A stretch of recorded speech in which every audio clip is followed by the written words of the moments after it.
Avengers assemble! Not yet. What? You don't yell it every time we leave the house? Says who? Save it for when we need it. I never get to yell it.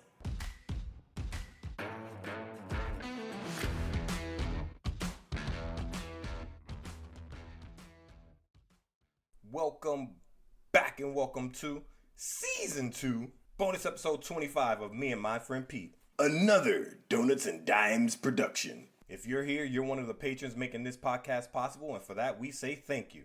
We get by with a little help from our friends. If you're a new patron here, we dig into the high society long boxes and pull comic stories for the ages from all across the multiverse of comic books universes. This week, we're back in Marvel's House of Ideas with its universe's most popular superhero team, the Avengers. For a spotlight on the Avengers team, you've got to go back to Season 1's first bonus episode, Suit Up. For half the members appearing in this episode, Iron Man, Wolverine, Maria Hill, and Spider-Woman, check out Season 2 bonus episode 16, One Man Mutant Menace. All here on Me and My Friend Pete.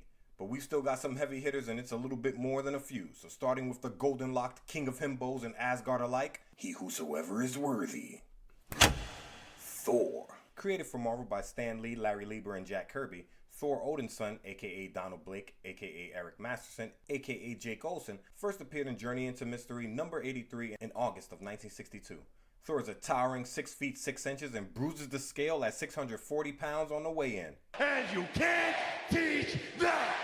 He's got blue eyes and blonde hair. Thor is affiliated with the Asgardians, his native peoples, the Thor Corps, Galactus as a herald, a member of the League of Realms, God Squad, Council of Godheads, Axis, Queen's Vengeance, the Circus of Crime, God Pack, and an ally of the First Line. He's also a founding member of the Avengers and has appeared in so many iterations you think the demigod didn't have time, except you remember, he doesn't need to sleep. The Avengers teams he's been included in, Hydra's Avengers, yeah, that happened, New Avengers, Avengers Unity Division, and the Avengers of 1000 AD.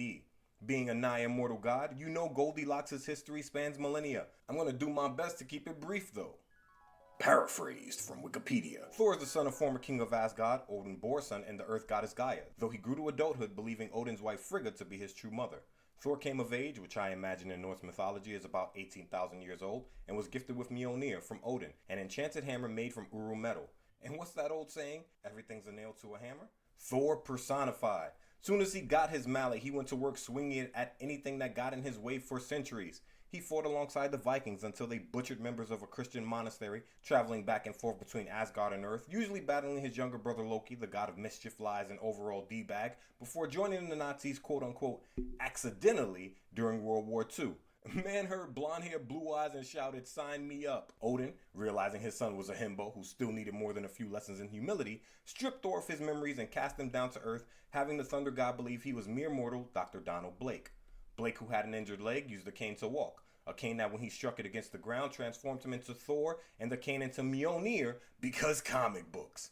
Thor's superheroics began in earnest around this time. He began battling villains including but not limited to the Absorbing Man, Radioactive Man, and Loki, whose machinations led to Thor becoming a founding member of the Avengers. Eventually, Odin restores Thor as a full Asgardian, and the god does battle with cosmic badass Beta Ray Bill, loses, and decides he doesn't want to run around as Donald Blake anymore. Odin seemingly dies shortly after this in a battle with the demon Surtur. That's the giant fire monster who destroyed Asgard in MCU film Thor Ragnarok, leading to Thor refusing to take the throne of Asgard, allowing his brother Baldur to become king instead. Meanwhile, Surtur puts a double whammy curse on Thor, stripping the god of his ability to heal and making Thor unable to heal from the injuries he gained in battles during this time.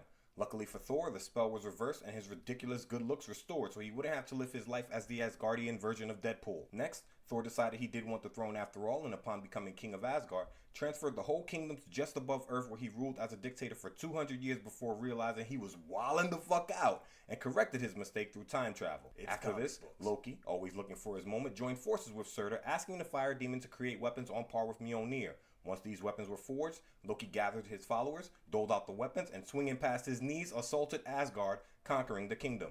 Thor, feeling this moment was distinctly Ragnarokian, that's not a word, shut it you, followed the Odin Force on a spiritual journey where he learned, much like Neo in Matrix Revolutions, that Ragnarok wasn't a one-time event that would end Asgardians forever, but rather a cycle of death and rebirth crafted by those who sit above in shadow. Comic books. Don't dwell. Because Thor didn't when he ruined their machinations by wiping himself and his fellow Asgardians from existence rather than be a puppet to their whims. But you can't keep a good god in the realm of non-existence forever. In the void of the afterlife, Thor bonded with Donald Blake once more and returned to the realm of the living, creating a floating new Asgard above the state of Oklahoma before setting out to find fellow Asgardians. But while he searched, Loki schemed, bringing Bor, Thor's grandfather, back from the dead. Odin Bor's son! Do you get it? Because Thor didn't and forced to kill Bor, was banished from Asgard by Balder, the once and sometimes king of Asgard. Loki then convinced Bor to have all Asgardians move into Latveria, Doom Country. Before Balder and Thor discovered Loki had hidden Sif, Thor's first love and fellow Asgardian goddess. Balder, upon his discovery, fed up with Loki's BS, ordered the Asgardians back to the island above Oklahoma. But Loki wasn't done. He convinced Norman Osborn that Asgard was a threat to his power, prompting the man to launch a preemptive strike against the floating island. As Osborn's Dark Avengers raised Asgard, noted schizophrenic Sentry and his Void persona decided it was the perfect time to destroy the world. Loki, realizing he was in way over his head, switched sides and tried to help the Avengers stop the Void, but his sense caught up to him when Void struck him down. Thor and the Avengers rallied, killing the Sentry, and Thor promptly tossed the body into the sun, leading to his banishment from Asgard being lifted. Thor then found a seemingly reformed Loki in the body of a French boy, brought the young god back to Asgard, and resurrected Odin, only to die at the hands or tail of Odin's brother Serpent, fulfilling a prophecy. But you can't keep a good god down.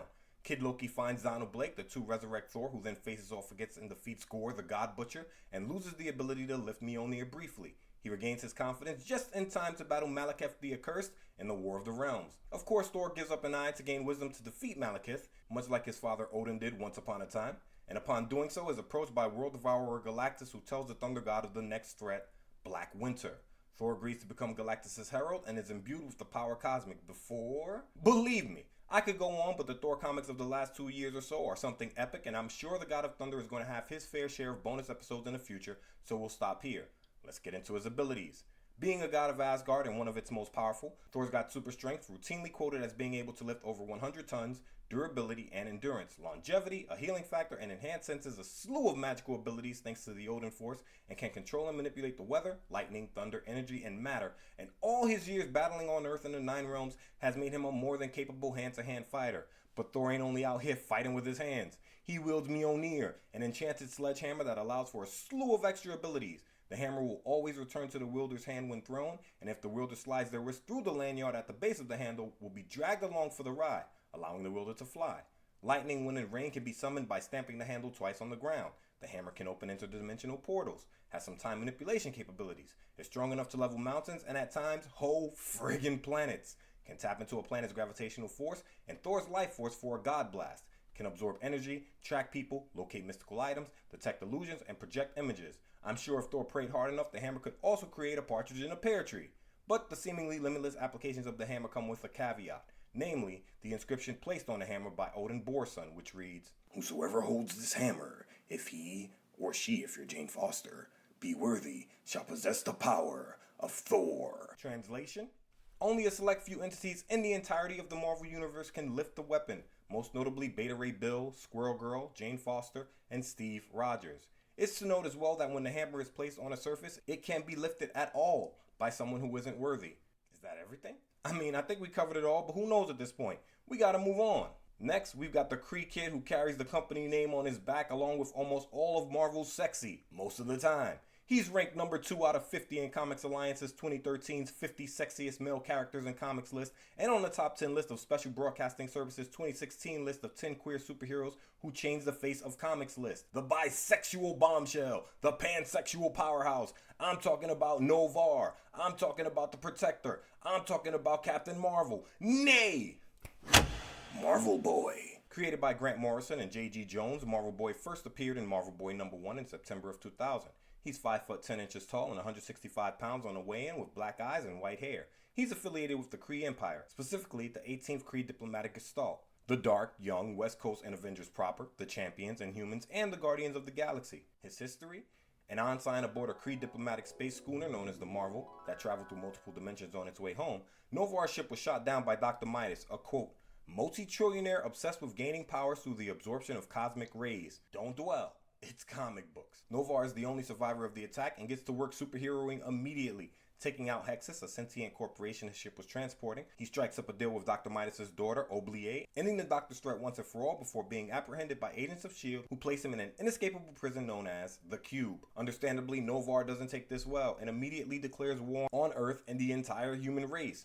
This raises a few red flags, namely Marvel's Illuminati, who after sharing the history of the original Captain Marvel, give Noh-Varr a choice. He can dedicate his life to being a hero or spend the remainder of his days as a prisoner in the cube, adding he's got to earn his way out. Before he can, Marvel's Civil War begins and he's brainwashed by then S.H.I.E.L.D. director Maria Hill in order to capture the Runaways, a group of young heroes with villains for parents. Noh-Varr takes the Runaways and Young Avengers on and brings them back to the cube, where the hero groups bring the ruckus to the prison, with the Young Avengers Vision ending the mind control over Noh-Varr in the process. Noh-Varr takes control of the prison, is freed during the secret invasion because of a Skrull virus, tries to escape the planet, and meets a Skrull impersonating the original Captain Marvel. The folk captain tries to convince Noh-Varr to fight against the Skrulls before dying and reverting to his Skrull form, leaving Noh-Varr both emotionally shaken and stirred. Noh-Varr heads to New York next and chooses to stand against the Skrulls during the invasion. Post-invasion, he's recruited by now American hero Norman Osborn to the Dark Avengers, where he adopts the Captain Marvel mantle, sees a mass suicide committed in his name, is confronted by Carol Danvers, who lays hands on him, blaming him for the mass suicide. Noh-Varr, informing Carol that this church was founded by Skrull Captain Marvel, flees the scene. Then flees the Dark Avengers after discovering they're all criminals pretending to be heroes. He's hunted by the group for a bit while simultaneously building a Kree communicator, hoping to contact the Supreme Intelligence, growing chummy with a young woman named Annie, takes a new costume alias, Protector, and is attacked by a woman from the future who turns out to be, of course, Annie, because it always be your own people, before she disappears back into the future, leaving Noh-Varr confused and ripe for some new stories. Abilities. Being Kree, you know the kid has had his gene spliced with something, and in this case, it's bug DNA, which in combination with his Kree physiology grants him superhuman strength, durability, speed, agility, stamina, reflexes, saliva containing nanoactive properties infecting the bodies and minds of those it touches, causing hallucinations and granting psychic control. Super spit? It's comic books. Fingernails able to grow into explosive and toxic deadly crystalline spikes, energy projection, self-sustenance, wall crawling, flight, access to advanced extra-dimensional technology, and a genius-level intellect that comes in handy when he wants to take part in inter- and extra-dimensional travel. And weapons that would impress Cable, including but not limited to, quote, self-replicating grenades, plasma guns, nega gauntlets, shape-shifting armbands which turn into razor blades, hand cannon channeling varied energy types, and can initiate transmatter displacement with other gauntlet wearers, along with imagination-powered spaceships and a pocket battlefield that can simulate unique combat environments for the user by adjusting local physics. And in case we haven't made it quite clear, Noh-Varr is, to put it frankly, really ridiculously good looking. Please don't act like beauty isn't a superpower. Who's next? Next up, we've got the villain of, in my opinion, the greatest movie in the Marvel Cinematic Universe, a one James Buchanan Barnes, better known as Bucky, the once feared Winter Soldier, current Revolution, inhabiting the space between both those monikers in this episode as Captain America. Bucky first appeared way back in Captain America Comics #1 in March of 1941, 2 years into World War II, and was created by comics legends Joe Simon and Jack Kirby. He's 5 feet 9 inches tall and 260 pounds on the weigh-in with brown eyes and hair to match. The guy's affiliated with damn near everybody. The Thunderbolts, Outer Circle, Strike Force, War Avengers, The Invaders, The Avengers proper, Captain America Corps, New Avengers, Kid Commandos, Liberty Legion, Young Allies, Sentinels of Liberty, Crazy Sues, KGB, Department X, Black Widow Ops Program, Legion of the Unliving, Romulus's organization, and Operation Rebirth. I bet $1 to a donut he was a Boy Scout as well. And of course, the outfit that started it all for him, the United States Army. Born in Shelbyville, Indiana in 1925, Bucky was an army brat who was orphaned early in life, leaving him and his younger sister in the care of his father's colleague, Major Sampson. Bucky stays with Sampson at Camp Lehigh, where he begins smuggling goods into the camp as a teen while also becoming a crack shot marksman and scrappy hand-to-hand fighter. Decent enough to begin rigorous training as a commando and special ops agent by the British SAS, that's Special Air Service, in 1940 at the tender age of 16, under Sampson's guidance. His training complete, he's chosen to be Captain America's partner, fulfilling the roles of backup, advanced scout, and a symbol of American youth and patriotism in contrast to the Hitler Youth. Because the US of A wanted to keep Cap's reputation as a symbol of all things good and proper pristine, Bucky was often tasked as the wet worker of their duo, becoming lights out with a sniper rifle. And did the pair put lights out, taking on Nazis at home and abroad with gusto. The pair stretched themselves as thin as possible, combating fascism too, joining the Invaders alongside Namor the Submariner, the original Human Torch, and his sidekick Toro, with Bucky and Toro creating their own group of young heroes known as, well, Young Allies. And Bucky moonlighted with a group called Kid Commandos because he'd have plenty of time to sleep later on. Marvel's dynamic duo ran several missions with the famous Nick Fury and his famous Howling Commandos, solidifying themselves as legends in the eyes of the American people. But in 1945, disaster struck when Cap and a then 20-year-old Bucky attempt to stop Baron Zemo from destroying an allied drone plane with an explosive. As the plane rockets above the Earth, Captain America falls off of it into the North Atlantic, and Bucky, though trying valiantly, is unable to defuse the bomb and the drone explodes. Both heroes are assumed dead, but in reality, the super soldier serum in Cap's blood keeps him alive in suspended animation beneath the freezing waters, and in comparison, he got off easy. The world, both ours and in the 616 universe, believed Bucky dead, and what's more, he was dead so long a rule that came to be known as the Bucky Clause was named after him. This clause stated that there were 3 characters in comics who would never be brought back from the dead: Bucky Barnes, Jason Todd, and Uncle Ben. But in the world of comics, even 50 plus years of death aren't enough to keep a great character down, and while we collectively thought Bucky to be gone forever in reality, he survived his fall into the frozen ocean and his story continued. Bucky, unconscious in the water, is found by a Russian patrol submarine led by USSR General Vasily Karpov. Bucky's got brain damage, amnesia, and a blown-off left arm, but as is often the case with a Hans team hero, has retained all of his combat skills and instincts, so Karpov does what any self-respecting Russian general would at the height of the Cold War: ships the young amnesiac off to Department X, a secret Soviet agency. Department X replaces Bucky's arm and puts the young man through hypnotic training, deploying Bucky on covert wet work missions around the world as a secret assassin known only as the Winter Soldier. When the Winter Soldier isn't taking part in covert missions, he is placed in suspended animation for months and sometimes years at a time.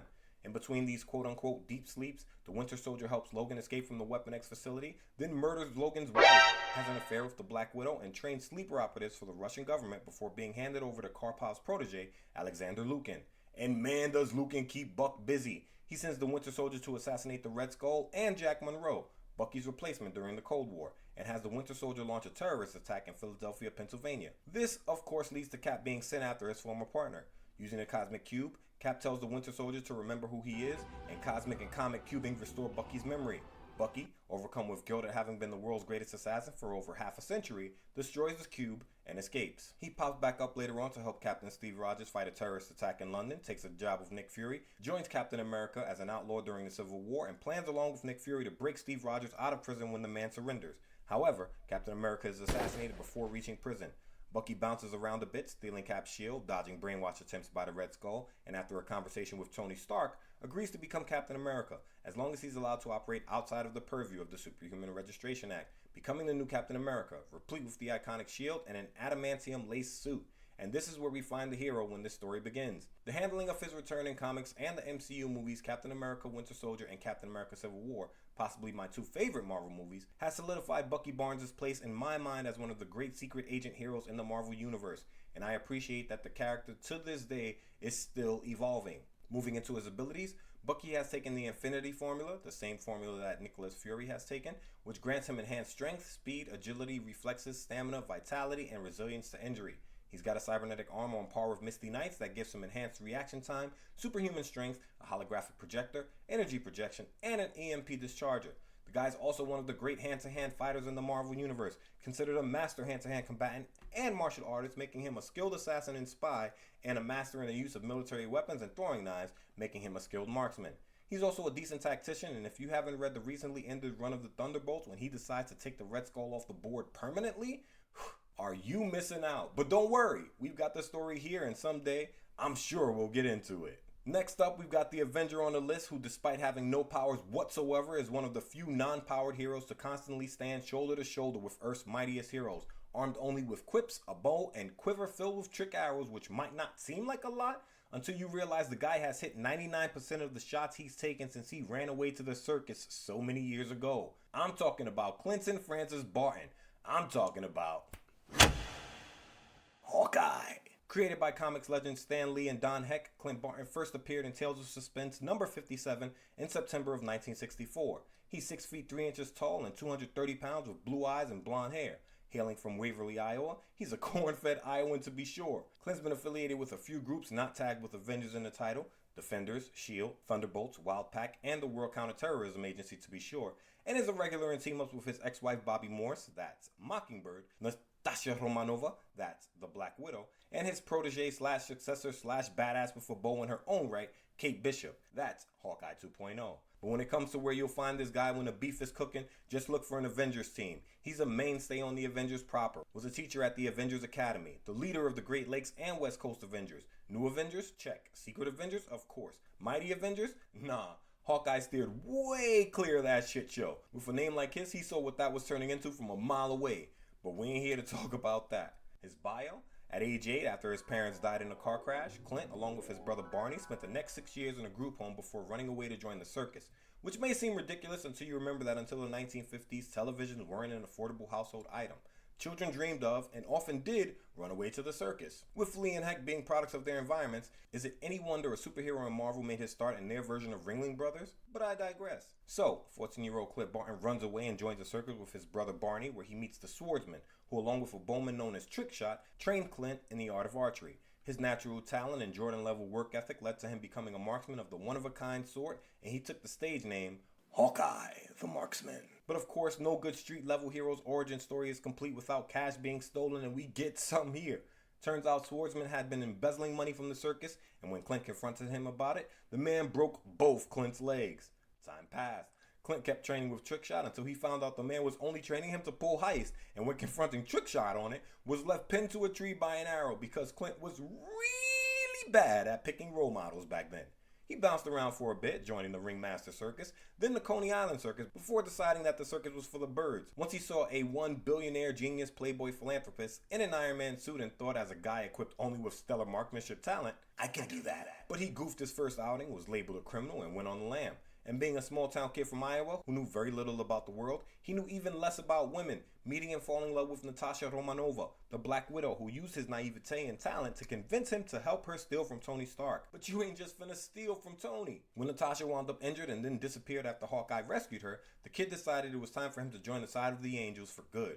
After saving Jarvis from a mugger, he's invited to Avengers Mansion where he tries out for the team and is sponsored by none other than Iron Man, because if there's one thing Tony Stark understands, it's giving a villain a second chance. Joining along with Quicksilver and the Scarlet Witch, and led by Captain America, Clint joined the second group of Avengers and began his superhero career in earnest. And what a career! He decides to briefly give up his bow and arrow early on for some pin particles, becoming the side-shifting hero Goliath.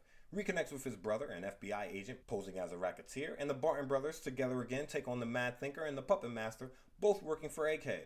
Barney dies, Clint brings the men to justice, and goes into the Avengers event Kree Skrull War as Goliath, but comes out of it as Hawkeye, because who wants to be lumbering around at 6 stories tall? He quits the Avengers here, joins the Defenders briefly, returns to the Avengers, only to watch the Scarlet Witch and Vision get married, rejoins the Avengers when members begin disappearing, and single-handedly takes down the villain responsible, the Collector. He's kicked from the team and replaced by the Falcon on a literal comic book affirmative action hire because sometimes comics writers are salty and ham-fisted. He begins working for a private company, Cross Technological Enterprises, for a bit before joining the Avengers once more, taking on villains such as Deathbird, Mr. Fear, the greatest hands team villain in comics, the Taskmaster, and seemingly kills Egghead, getting vengeance for his brother. He returns to work for Cross, meets Bobby Morse, aka Mockingbird, and the two take on Crossfire and defeat him. But Hawkeye leaves the battle 80% death because sonic arrows are loud, am I right? He and Mockingbird get married, separate, and reconcile, all while members of the West Coast Avengers. But tragedy strikes when Bobby dies in Clint's arms during a dust-up between supernatural forces Mephisto and Satanish. Hawkeye, of course, quits the team shortly thereafter. He rejoins the original Avengers, but quits this team to lead the Thunderbolts, a group of villains trying to reform. Proving himself a capable leader, he leads the team after taking down the Masters of Evil, Graviton, and the Scourge of the Underworld. Where'd Hawkeye go next? Back to the Avengers, of course, just in time to die during Avengers Disassembled, only to be resurrected a few months later during Marvel's House of M, but killed once more when he shoots the Scarlet Witch in the back during the event's climactic battle, and revived once the event was done because apparently when you're good at shooting pointy things, you become Marvel's continuity pincushion. He heads to Wundagore Mountain, sleeps with an amnesiac Scarlet Witch, forgiving her because apparently sex cures all wounds, and returns to the States in time to find out Captain America has been killed and meets Kate Bishop for the first time.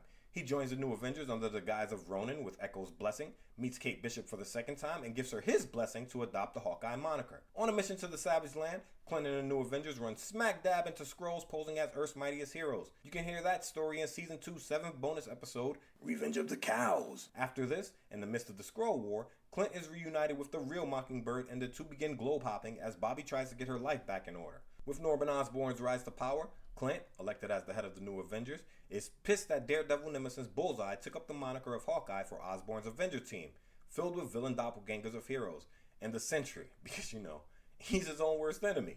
Clint made it his mission to take the full Avengers down. He does exactly that, sneaking into Avengers Tower and defeating the whole squad before he's captured, arrested, imprisoned, tortured, then rescued by his own Avengers team. Shortly after, he joins Bucky Barnes Cap, Sam Wilson Falcon, and the Black Widow in saving Sharon Carter, and the time-displaced Steve Rogers before joining the new Avengers to defend New Asgard from Norman Osborn. That done, Clint probably took a small vacation because sheesh, before we see him being recruited in the Way Here section. His abilities? Years of running around with the world's premier super team have put him at peak human physical conditioning. He's trained as an acrobat, fencer, aerialist, and of course marksman thanks to his days as a carny. Having the Star-Spangled Avenger be your boss for the better part of, well, however Marvel keeps time, has made Clint adept at martial arts, tactics, and hand-to-hand combat. Though he doesn't have super strength, he's a lot stronger than the average human being, and has been shown on at least one occasion that a human being of average strength can't draw back his bowstring. Apart from being the most dangerous man with a bow and arrow, the guy's been known to use most anything as a projectile to drop enemies. My favorite time being Ultimate Hawkeye, who, while strapped to a chair, his hands bound to the arms of the thing, uses his fingernails to incapacitate a squad of armored weapon villains because comic books. Hawkeye stated that when he's not adventuring, he's quite literally always practicing because the day he misses a shot is the day he's no longer worthy of standing shoulder to shoulder with Earth's mightiest heroes. Finally, being almost completely deaf, Hawkeye employs the use of a hearing aid on most occasions, but is adept at sign language, and I imagine that would count for more than one nation's sign language. Before the incomparable Kelly Thompson's amazing run on Black Widow a few years ago, Hawkeye was my favorite mainstay Avenger for a long time. I think a lot of it is I like the idea of a person through hard work and sheer determination being able to make it to the apex of their profession, in his case, superheroics. Finally, we come to the big bad, who to be fair won't have an extended intro here for two reasons. First, I don't have many comics with Apocalypse in them. And second, I'm a huge fan of the podcast Cerebro, hosted by Connor Goldsmith, and their Apocalypse episode is perfect, so whenever things become X-Men related, I'm always going to send you fine folks in that direction. But you still need to know the basics. So, the big bad of the worst X-Men movie to date, An Sabanor, but if you're a fan of the 90s X-Men cartoon, you know him better as Apocalypse. Created by X-Men writing legend Louise Simonson and Jackson Geis, An Sabanor, better known as Apocalypse, first appeared in X Factor Volume 1, Number 5 and Number 6 in June and July of 1986. His height and weight vary thanks to his mutant gifts, but he usually stands at 7 feet tall because why wouldn't he? He's got blue eyes, black hair, and gray skin with cobalt blue lips that extends to his ears, also blue. I truly love his face. It's nightmarish and does it for me in the creepy department. He's been affiliated throughout his life with his four horsemen, the Dark Riders, Clan Akaba, Alliance of Evil, and most recently the Quiet Council of Krakoa. His history? Quoted from Marvel Encyclopedia. Born nearly 5,000 years ago in ancient Egypt, Apocalypse is one of the earliest known mutant humans. As An Sabanur, or the first one, he traveled the world for thousands of years, sometimes hibernating for many years at a time. He often instigated wars to test which nations were fittest, and he was worshipped as a god by ancient civilizations. He had a hand in creating not only Dracula, but also Mr. Sinister, and a wide number of people have served as his four horsemen: famine, war, pestilence, and death. Thanks, Encyclopedia! He's also responsible for the creation of Bene du Paris, the mutant powerhouse known as Exodus, and for the Cable Clone and Emo King, Strife. His abilities? Apocalypse can alter the atomic structure of his body to change its shape, increase his mass, and possesses superhuman strength, stamina, and durability. He's got genius-level intellect, force-field technology, energy and matter manipulation, flight, immortality, invulnerability, telekinesis, teleportation, telepathy, technopathy, and the ability to augment, manipulate, or steal the powers of other mutants and cosmic beings, which comes in handy when he's creating henchmen and women to do his bidding. Usually 4 entities, and usually with the aforementioned nicknames: famine, war, pestilence, and death. The most notable of these being his transformation of the X-Men's Angel into the Archangel, replete with silver wings. It's done. Yes, Mr. Frodo. It's over now. Finally, we've got all the players. Here's the play. Where are you? Here. Issue 1, Next Avengers, Part 1. Opens to Marvel's on-again, off-again King the Conqueror variant Immortus, his knees touching grass, rain falling on him as he howls a standard villain monologue at 5 figures standing in shadow. He asks if they know what they've done. He's Immortus, the master of time. He was there at their births, will be there at their deaths, and he's going to watch each and every one of them die. Until, of course, he's struck by lightning. The camera shifts. We see 5 fresh-faced supers barely out of their teenage years who bear striking resemblances to America's top super cops from stage right to left. A young black dude sporting a decidedly Wakandan hairstyle bearing a resemblance to King T'Challa. Next, a tall white blonde giving off Major Rachel from Animorphs vibes, carrying a massive sword, clad in armor, resembling an Asgardian Valkyrie. A brown-haired white guy in a zipped-up leather vest, unassuming in all ways except for the glowing red shield in his left hand with a giant white star at its center. Next, the spitting image of a young Tony Stark in silver and gold armor, and rounding out the crew, a Clint Barton look-alike gripping a bow replete with quiver of arrows on his back. T'Challa 2.0 says the guy they just roasted likes to talk. The young Cap says he wasn't even listening. The scene shifts to 2010. We find Captain Steve Rogers, top cop of the world. This is a point in Marvel history where Steve Rogers became the leader of S.H.I.E.L.D. Top Cop gives a spiel he often does when the world doesn't have an Avengers team. Namely, the world needs an Avengers team. And the team he's picked? Everybody and their mamas. The reserves, War Machine, Black Widow, Justice, Tigra, off Me and My Friend Pete bonus episode, Daniel Radcliffe, the immortal Iron Fist, Jessica Jones, Hank Pym doing his best Janet Van Dyne impersonation as Wasp, the X-Men's premier Avenger, the bouncing blue furball Beast, the master of the mystic arts Dr. Stephen Strange, the man with the unbreakable skin Luke Cage, Carol Danvers as still untapped potential hero Miss Marvel, Mockingbird, sometimes actor and Beast bestie Wonder Man, the whole Young Avengers crew, that's Hulkling, Patriot, Hawkeye 2.0, Speed, Wiccan, Stature, and Jonas, the android created by Kang the Conqueror when he was still just a wee iron lad. Are we forgetting anyone? Well, Jarvis, of course. Oh, of course. That's a deep bench. And the starters? Thor Odin's son, Hawkeye, the Wolverine, Iron Man, Captain America, Spider-Woman, and the whippin' and quippin' Goldenrod Kid, Golden Liability, Principal Snick, King of Swing from Forest Hills, Queens, first in front of the people in the danger. The unluckiest man this side of supers, a one Peter Benjamin Parker. Amazing Spider-Man. Nice to meet me. Who, when asked to join the new squad, replies, Really? every hero is honored by the invite to join America's premier super team. Well, everyone except Wonder Man, who asked Steve Rogers if he's lost his mind. The two have a conversation that boils down to Wonder Man saying the Civil War, the mutant decimation, the Skrull invasion, Norman Osborn rising to power, they all have one thing in common: the Avengers. Wonder Man isn't wrong. Rogers and Iron Man, two premier Avengers, started Marvel's Civil War over the Superhuman Registration Act, dividing the heroes of the world in two. The Avengers failed to properly deal with the Scarlet Witch's powers running amok, leading to Avengers Disassembled, no more mutants, and a subsequent mutant decimation. Iron Man and his Illuminati cohorts attacked the alien race known as the Skrulls, drawing retribution in the form of the Skrull invasion, an invasion that saw Norman Osborn, one of the greatest villains in the Marvel Universe as the Green Goblin, rising to power after being lauded as a hero because of the role he played in the invasion. Naive, as he's wont to be at times, Rogers says the Avengers stopped all of those events. He says he hopes Wonder Man changes his mind.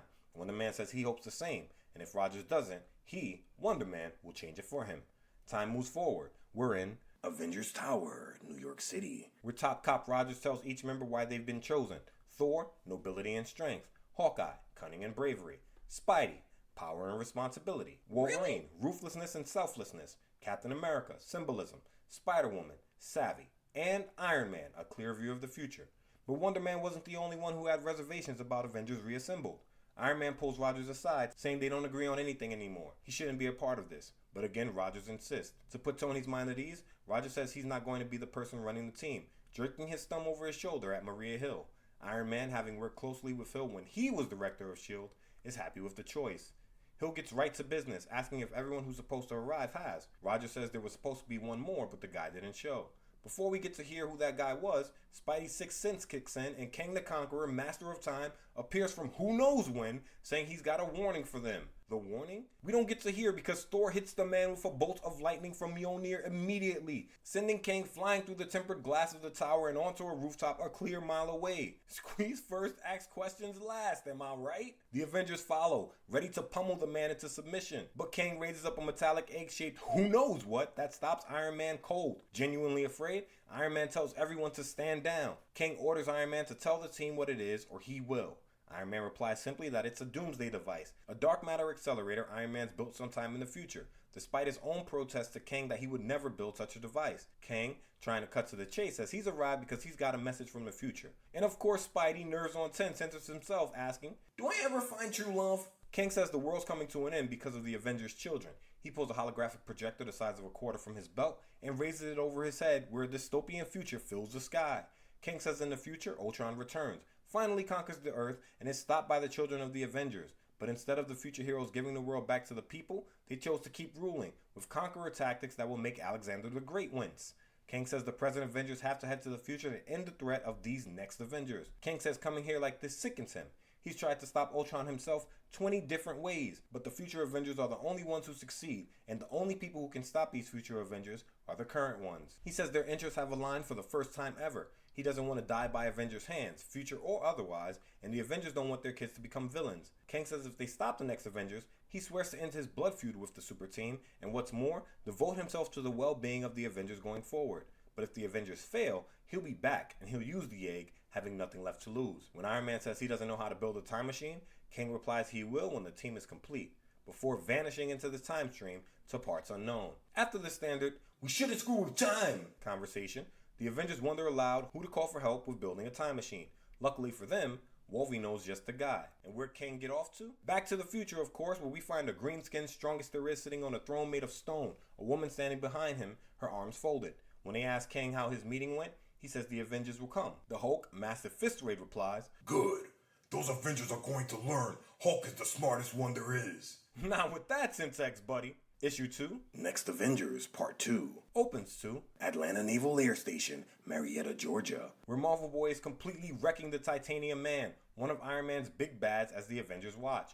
The Avengers have come here because the kids got, quote, all the alien tech and know-how we'd ever need. Marvel Boy drops Titanium Man, impressing Iron Man, and the team goes straight into recruitment mode, asking if the kid is still working for psychopaths like Norman Osborn. He says no, he knows his role on Earth now, namely, he's its protector. The Avengers ask Novar to help them build a time travel machine. Novar says he's going to need a lot of things to do so, and Iron Man throws his arm around the kid's shoulder, saying it's not a problem. He's got a lot of things. They head back to Avengers Tower in New York, where we find Captain America having a conversation with Maria Hill walking down the hallway. Hill saying that Kang is a psychopath. Isn't it convenient that their first day as Avengers, he pops up giving them only enough info to get them to go where he wants them to? Cap asks why the man would go through so much trouble. Hill reiterates that the man thinks he's an Egyptian pharaoh.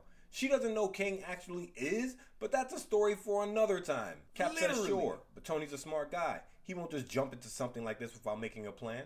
They stop at a large door and it slides open, where Iron Man has, of course, leapt before he looked and jumped into this without a plan.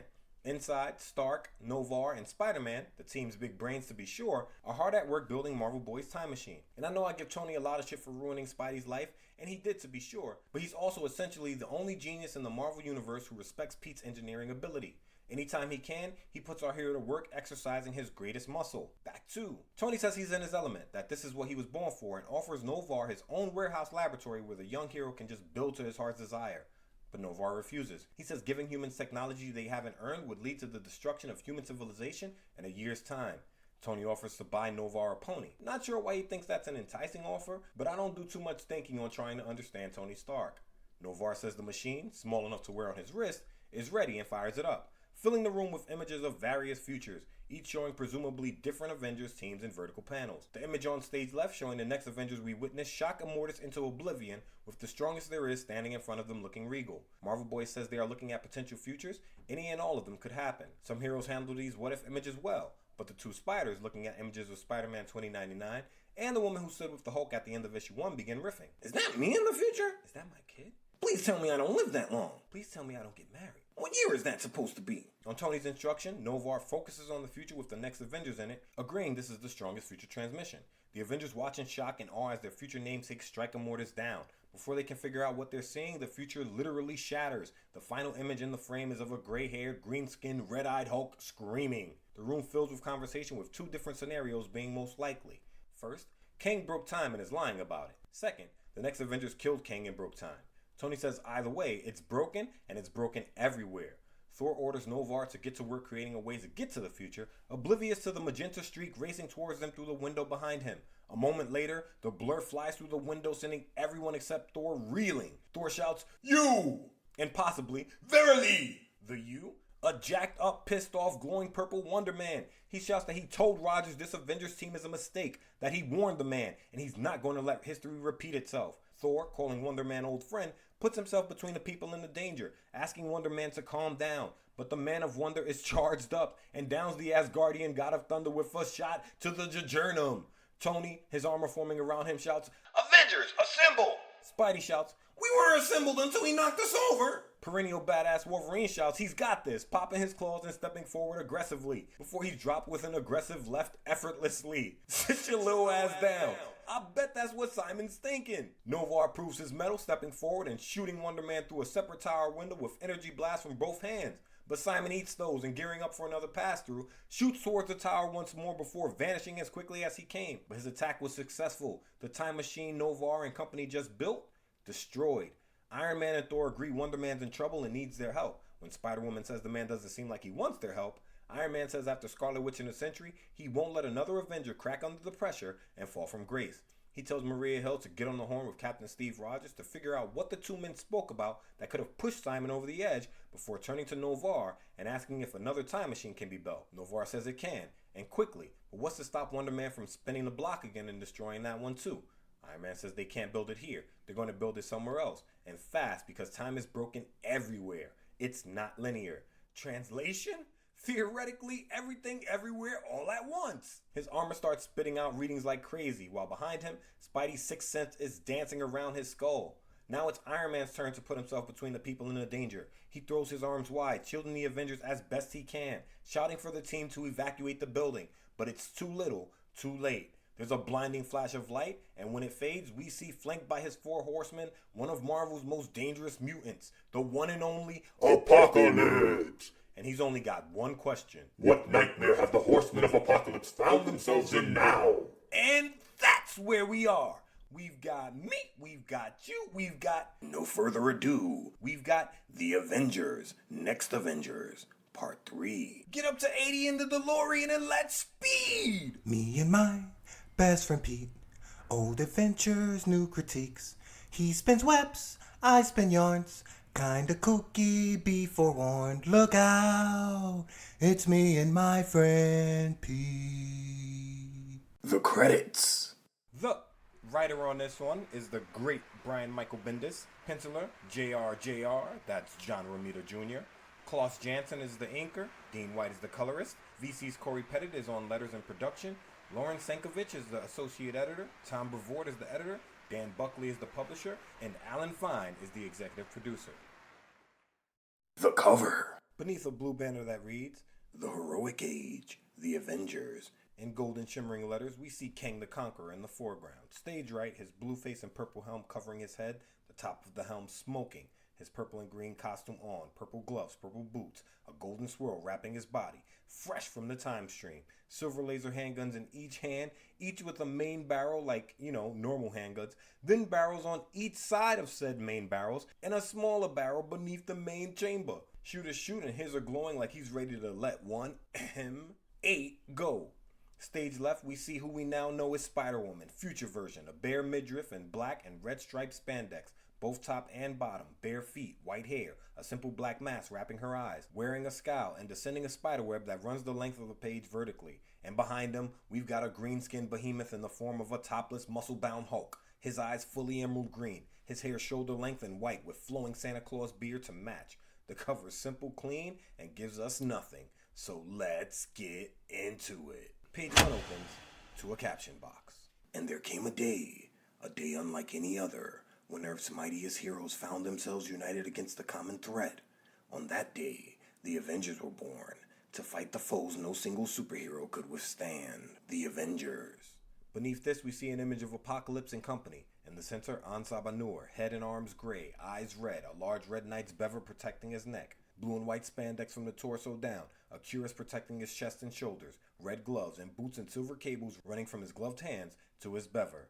And has he taken the whole horseman shtick seriously? He's transformed his acolytes into literal centaurs without removing the horse heads they rode in on. He's fused the riders to the horses. To his immediate right, we've got a scarlet red horseman with 3 circular holes in his chest, 2 in his shoulders, and glowing eyes on the horse he's attached to at the waist. Best guess, this is an Iron Man transformed. To Iron Horse's right, we get Wolverine as a horseman once more. He was once the Horseman of Death for Apocalypse. He's reprised his role. He and the horse are silver. His fingers have been replaced with the claws he's famous for, and his horse's eyes and mouth are glowing golden. Stage left of Apocalypse, we get a completely transformed Spider-Man. His skin all white, his eyes pink, and a pink symbol running down his chest. His fingers are elongated claws as he spins webs between them. He's got spider legs protruding from his back and is attached to a white horse with soulless black eyes that seems to be made of webbing. And finally, 2 spider horses left. We've got a zombified Scarlet Witch, the only one who seems not to have been joined from the waist down to the horse she rode in on. Her skin is ashen, and she's in her classic costume, pink light dancing around her hands, the horse beneath her charcoal black, its mouth and eyes spewing orange light. Beneath this strange scene, we get a recap of the story so far, but we've already done that, so we turn the page. 2 opens to a young girl watching Avengers Tower through binoculars from her bedroom window, telling a boy who's laying on a nearby bed that she can see windows exploding and awesome superheroes coming and going. The boy calls BS, saying he can't see anything, but she insists something just happened as an explosion rocks the side of Avengers Tower and a hole is blown clean through. Through her binoculars, we see Thor's torso, thigh, and Asgardian bum fill the lens, before he crashes through the wall of her apartment and slams into her back wall, leveling it and her dresser to open page 3. Rising from the floor as the girl and boy stare incredulously, Thor says, "1,000 pardons to you," and twirls Mjolnir quickly before shooting back through the hole he's created with a determined gleam in his eye towards Avengers Tower. 4 opens to a 2-page spread of the Avengers locked in battle with Apocalypse and his horsemen outside of Avengers Tower's top floors. We've got Spidey and Iron Man tag teaming Wolvie Horse. Spidey with a reasonable, "Hey, I have a question. What the hell?" as he webs the eyes and mouth of the horse while Iron Man fires repulsive blasts from both hands towards that horseman. Beneath them, Novar fires energy beams from his elbows towards the Scarlet Witch horseman as she gallops past in the air. On page 5, taking up the majority of stage left, we get Spider-Woman hitting Iron Horse's equine head with a venom blast, dodging the energy beam shooting from his fingertips and chest, as Wolverine, on the iron part of this mashup's back, stabs his claws into its shoulders. At the center of the page, we see a streaking Thor, his arms out in front of him, led by Mjolnir, as he rockets towards Apocalypse, who, surrounded by energy nonplussed, stares at him.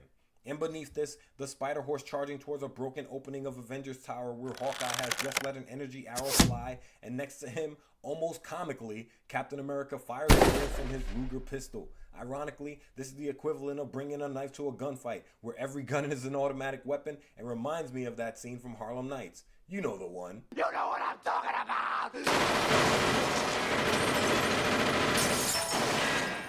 You broke my nose, man!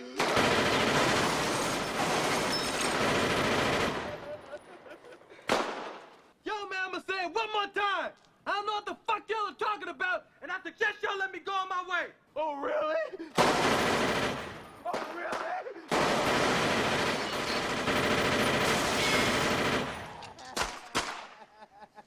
I suggest you kiss my ass quick. Only way you going home is shot, motherfucker. What the hell you think you're doing with that little shit? It's okay to sit it out, Cap. You ain't doing nothing with that little pea shooter. 6 opens to Thor talking his smack. You attack my comrades in arms. In our home, you have chosen poorly. Apocalypse, Cucumber Cool replies simply. Die 1,000 deaths, God of Thunder. Inside Avengers Tower, Cap has finally made himself useful, using his shield to block Hawkeye, who shoots arrows from behind him in the background. While in the foreground, Maria Hill, blood running from a gash in her forehead, grips her shield-level iPad, giving us exposition about who Apocalypse is before telling Iron Man to take Novar and get out of here. They got a time machine to build. Iron Man, still tag-teaming Wolvie Horse with Spider-Man in the final panel, says there has to be more to what's happening than what they know. Hill says it's not, that Iron Man was right. It's a time stream problem, and they've got to fix it. On 7, we see Apocalypse's genius. We see the benefit of choosing horsemen who are also Avengers because Iron Man freezes when he spots the Scarlet Witch, and his guilty conscience overloading his common sense, he says they've got to help her before calling her name. Wanda! Scarlet Horse turns and, raising her left hand, fires a magenta energy beam at the Iron Avenger. Her reality warping powers on full display, Iron Man's costume disintegrates around him. Clad now in only a white t-shirt, black slacks, and loafers, I imagine he runs in place 100 stories above the earth like the great Wile E. Coyote before plummeting towards the ground. Lucky for him, the King of Swing has watched this whole magical fiasco unfold and, pushing up the sheer wall of Avengers Tower, shoots toward the ground in rescue mode as Hawkeye shouts, Go, man, go! And go Spidey does as we turn the page and we're on The Infinity page. Page 8. just in time to get an over-the-shoulder shot of the greatest of all time, speeding towards a free-falling Tony Stark. In the next panel, we're looking up at Spidey as he pulls his forearms in towards his chest, firing webbing from both shooters, whispering, Come on. Does Spidey get the hit?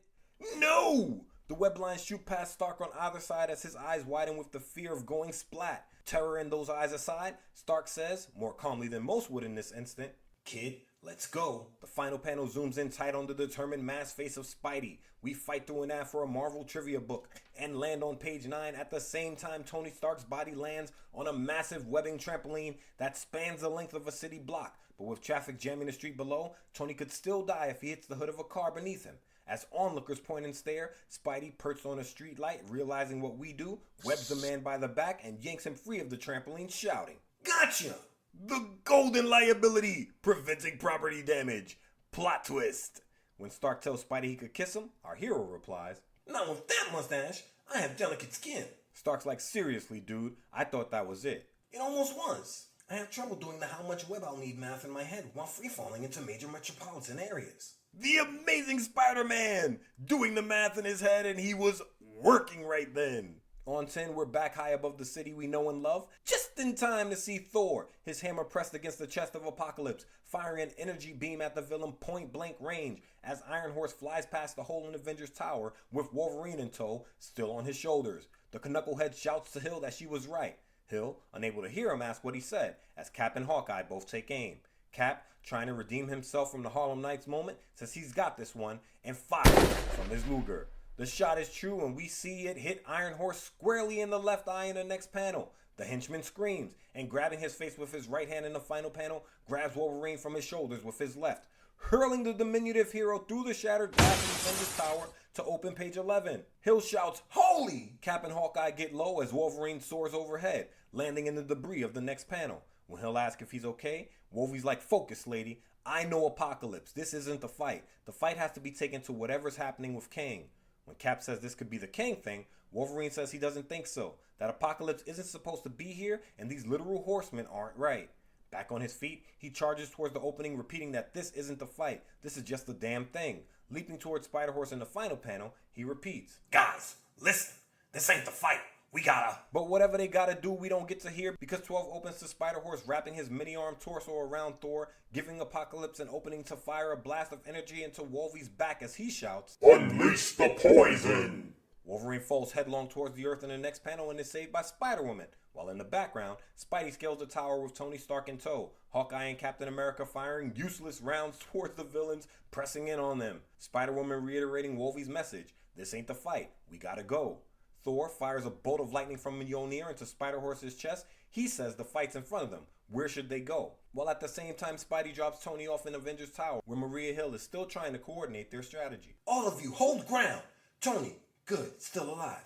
Take Alien Boy and get to another location and get your damn time machine up and running. But Tony's like, belay that order. He needs to talk to Apocalypse. Before charging up, both fists clenched at his side like a Saiyan. He says hold on and closes his eyes, concentrating on rebooting his suit as it begins to form around him slowly. On 13, his armor protecting him once more, he shoots through the unofficial opening to Avengers Tower towards Apocalypse. You couldn't armor up 3 minutes ago? The system had to reboot.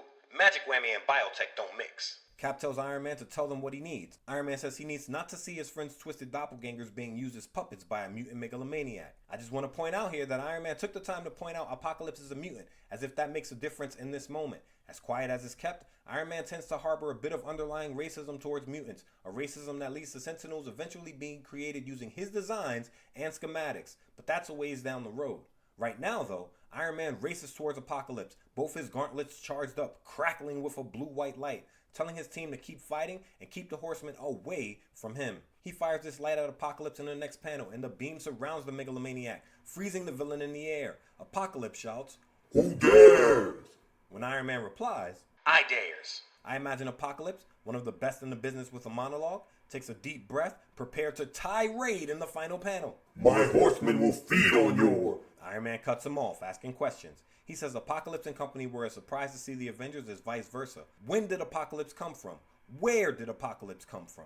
Through sheer will, Apocalypse presses forward onto page 14, still trapped in the stasis beam, shouting that this is nothing but a charade he can see through, and he above all people will not be trifled with. And to be sure, there are only trifles surrounding him. Outside of Iron Man, who is a genuine threat, we see Cap with his baby Ruger pointed at no one, and both Hill and Hawkeye with their weapons trained on Apocalypse. Being honest, I think trifled with is too strong of an expression here, but I'm not arguing with Insabanu. Iron Man will, though. Settle down there, Pappy. You're in trouble and you need help. We can help each other. In the next panel, we see the Avengers blocking the hole in the tower. Novar, his right fist glowing red, Spidey clinging to the sheer wall, and Wolvie gripping a web line attached to the building by the King of Swing, while Spider-Woman and Thor hover in place. Spider-Woman charging a venom blast through her right hand, Thor spinning Mjolnir at a godly speed as the four horsemen rush forward in hopes to gain entrance. Iron Horse shouting, The Master! Sure enough, Thor orders them. Stay thy hand, foul one. I was just going to say that.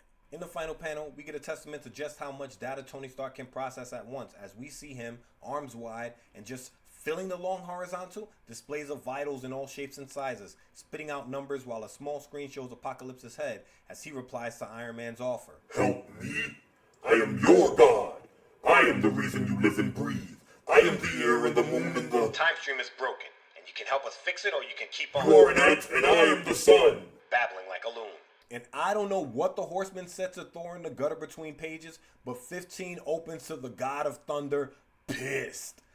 Verily. Mjolnir cocked back in his right hand, crackling with cobalt blue energy, his own cobalt blue eyes ablaze, the son of Odin and Gaia shouts, Have at thee then! And swings Mjolnir around in a vicious arc in front of him, sending lightning in the Mythic Hammer's wake with so much force, all the horsemen are caught in the blast, and Iron Horse, the fool rushing forward first, is damn near decapitated in this, our Bonus panel of the week! While the rest of the Avengers outside of the tower look on with mouths hanging open. I mean, we can't see Spidey's, he's got a full face mask, but it's safe to assume. On 16, Apocalypse, still trapped in Iron Man's devices, begins to vibrate rapidly. While Iron Man, Hawkeye, and Cap look on confused, Iron Man saying the other two should see these readings. Magenta energy surrounding Apocalypse in the next panel, the camera pulls in tight around his face as he begins to glow white hot inside of Iron Man's containment field, agitated to no end. Why does it happen? Why are we vexed so? In the final panel, the four horsemen are also vexed. They shout, Master! And not again! And no! Each of them fading away like a baseball player walking towards the cornstalks and Field of Dreams. 17 opens to a close-up of Apocalypse, a soundless scream echoing from his lips, white light filling the panel. The camera zooms out and we see the flash of light is bright enough to fill the entirety of the skies above New York as the Avengers look on. In the next panel, unsure of what's just played out, the GOAT asks the obvious question. Did we win? And in the final panel, Iron Man gives us his take. He says this is bad. When Hawkeye reminds him that he said this before, Iron Man says this is the worst kind of bad. Like worse than when he first said this was bad. This fight is over. 18 opens to Iron Man projecting an image of Apocalypse in the center of the room where the battle's taking place, complete with readings, Wikipedia pages, the Despo Spotify playlist, and everything else, I'm sure, as Hawkeye, Cap, and Hill look on. Iron Man says Apocalypse and company are trapped in the time stream hell Kane created. When Hill asks how Iron Man knows this, he replies with solid logic. He says Apocalypse had no idea where he was, how he got here, and lashed out like a caged animal. To be fair though, Apocalypse did not attack first, he just showed up. Iron Man goes on to say when he asked Apocalypse for help, he wasn't serious because again, Despo, but he made the request to stall for time so he could scan every molecule and particle on him. Cap asks what Iron Man found, but before we get an answer, we shift outside to the King and Queen of Swing, both sitting on the sheer wall of Avengers Tower. Pete Spidey a few inches above just Spidey. What are we doing out here? Recon. Making sure the bad guys don't come back? Like smart people do. I forgot what that felt like. Back inside, as Hill wraps her forehead with an ace bandage from who knows where, Iron Man explains the data he's gained. This is good data. It's a trail. It's a map of everywhere he's been and where he started from. This will help us pinpoint the exact place we need to go to in the time stream. Hawkeye, talking sense, says if they're going to all be going to this point in the time stream, they should call the troops in, that they've got to get Steve Rogers in on this. Hill replies with a flat, hell no. Back outside, the Spiders convo continues. Hey, amazing save back there. Yeah? Yeah. Me and Stark actually had a moment. And you handled that demonic version of yourself showing up pretty well. The what? The guy with the 6 arms? That was you from the future, right? Oh my god. I didn't even see it, so you just said that. Sorry. How Spider-Man didn't realize that was an alternate version of him, I'll never know. I mean, the guy quite literally has grown 6 arms and transformed into a full-on spider in his past at this point.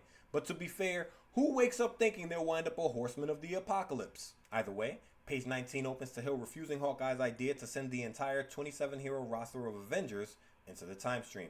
She says the majority of the Avengers are staying here to deal with the problems occurring up and down the eastern seaboard. Back outside, Novar walks towards the spiders on the sheer wall of the tower, saying the two don't have to do recon, that the flux in the time stream has closed. Spidey asks the alien hero if he can stick to walls too. Novar says yes, that his genes were spliced with the DNA of a Kree insectoid. And Spidey, throwing both hands up, snap! That's it! There's entirely too many spider people on this team. I should have gone with Cage.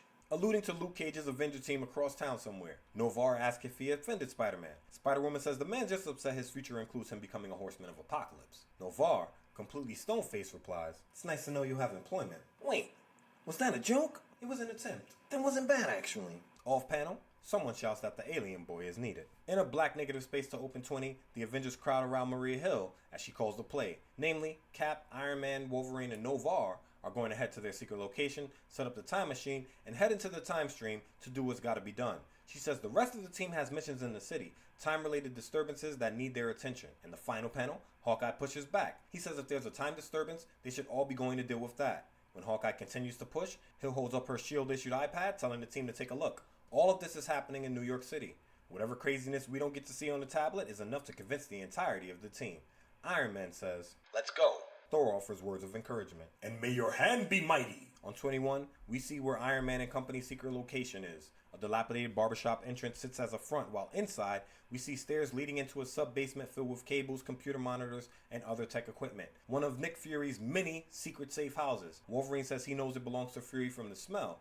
When Cap asks how many of these bunkers does Fury have throughout the city, Wolvie says knowing Fury, as many as he needs. And this happens a lot in Marvel Team Comics. Because Nick Fury has been a super secret agent of the powerfully resourceful S.H.I.E.L.D. for literal ages, anytime a superhero team needs someplace to hole up, they find an unused Nick Fury hiding place. I think it's kind of ridiculous they never run into the guy, and I'm still waiting for the day when a team rushes in to regroup and find Fury with his feet up, sitting on a sofa, eye patch off, watching Downton Abbey. But that's fanfic for another time. Novar, wasting no time, has already created a new time machine, and with the device, resembling a Mega Man Buster Cannon, extending from his wrist, turns it on, holding it up for his teammates to see, telling them it's ready. He fires up the device as a magenta cloud emanates from the Buster Cannon, filling up the panel around the heroes. Wolverine asks, Is it okay if I look right into it? Novar replies if he has to, go ahead. Wolverine admits that he can't look away. In the final panel, Iron Man, magenta light beginning to envelop him, closes the page simply with, Next stop, our apocalyptic future. 22 opens to the rest of the team, not hopping into the time stream, hopping out of a Quinjet at Washington Square Park. A moment Spidey takes to jump the gun. Avengers assemble! Not yet. What? You don't yell it every time we leave the house. Says who? Save it for when we need it. I never get to yell it. Hawkeye, always checking his corners and surroundings, asks where'd everybody go. He says they're still in New York. Where is everyone? Spider-Woman says maybe they saw what the Avengers came looking for and scattered. Spidey lends his hypothesis. Well, they all got sucked into the time stream and are scattered about all the different... Spider-Woman cuts him off, saying not to even joke that way. Spidey says he wasn't, but before he can rant, Thor orders him to be quiet, telling the heroes to listen. While in the final panel, Hill, still in the Quinjet, slams her fist against the control panel, telling the crew that her instruments are suddenly all unresponsive, and swearing, says she's coming out. In the final panel, we see Spidey, his buggy eyes wide, stage right of the panel staring towards us, while Hawkeye stands stage left, looking over his shoulder. Spidey says, Okay, now my spider sense is tingling, and that means it's all about to come crashing down on my head. On the final page, we get a full spread. In a green negative background, we see a massive red scaly Tyrannosaurus Rex with arms much longer than we imagine T-Rex arms to be. It's got yellow eyes, it's got its mouth open, it's got yellowing fangs lining its mouth, it's got saliva flying from its gums as it lumbers forward. And in front of this lumbering great lizard, we see a white man, red shoulder-length hair, muscular. He's wearing navy blue pants and matching thigh-high boots. He's wearing a gold belt and matching wrist and bicep guards. He's wearing a golden tiara. He's got a long thin sword in his right hand. He's got a black sash with 3 stars on it atop blue chainmail that's all but destroyed on his chest. A clenched jaw and crazed eyes complete the look. He's who Hawkeye is staring back at. And as Hawkeye stares at this unusual, even by comic book standards, scene, Spidey, still staring out towards us, jerks a thumb over his own shoulder towards the guy in the dinosaur, closing the issue with, Oh, it's right behind me, isn't it? And we're out! I do not like when Spidey breaks the fourth wall, because then what's the whole point of Deadpool? So I'll always try to headcanon these moments away. This one, he's obviously talking to Thor. Either way, I think this issue does a lot well, namely, showing the relationship between the two spiders, which I haven't often seen in other comics. I like the whole sequence of Iron Man's armor being stripped from him and Spidey springing into action, then revealing that when he's in free fall making a catch that way, he's doing big league math so as not to make a mistake. I found the futility of Cap and Hawkeye on scene as genuinely hilarious, but I won't knock them too much. Outgunned, and they were still willing to put themselves between people in danger. That's what heroes do. I honestly do wish we got to see a lot more knockdown drag-out brawl between Apocalypse and Thor, but I get it. The story needed to be told. I thought JRJR's artwork was decent in this one, with the panel of the week in particular being absolutely gorgeous. I don't have many of this Avengers run, only issues 1, 3, and 4, but if we ever swing back around and do issue 4, I will, of course, explain how the story ends, because I think it's pretty cleverly done. The crazy train's pulling into the station, people, but the next time we roll out, we've got our final bonus episode of Season 2 coming at you straight out of DC. A cautionary tale on why you can't let everybody come to the cookout. Join us as we introduce DC's first superhero team to the Me and My Friend Pete podcast in Justice Society, Volume 3, Number 2. All that said, that's all that said. Please like, comment, share, take care, and remember to think of the world. I know you're being true to yourself. That dusty trails are calling, so there's no use stalling, but you know the tagline for the people. With great power, come on, you know the rest. Make sure you're being responsible. I'm out of here.